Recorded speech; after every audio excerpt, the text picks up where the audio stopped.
নাতির সাথে দেখা। নাতি আমার ভাতিজার ছেলে, অনেক সুন্দর সুললিত কণ্ঠে কোরআন তেলাওয়াত করেন, তাই না? কোথায় পড়াশোনা করেন? যাত্রাবাড়ি। আমার একটু শোনাইবেন আজকে? আউযু বিল্লাহি মিনাশ শাইতানির রাজিম।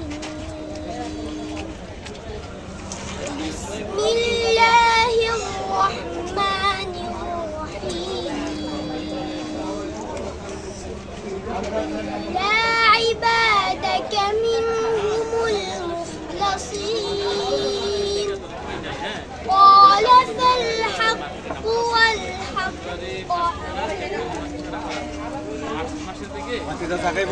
لأن جهنم منك ومن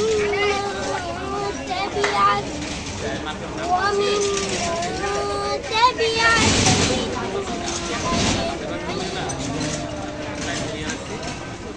ما أسألكم عليه من أجر وما من أجر وما أنا من المتكلمين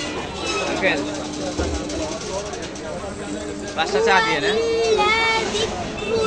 আরে একটাতে চিনি ছাড়া দিই। ولا تعلمن نبأه بعد صدق الله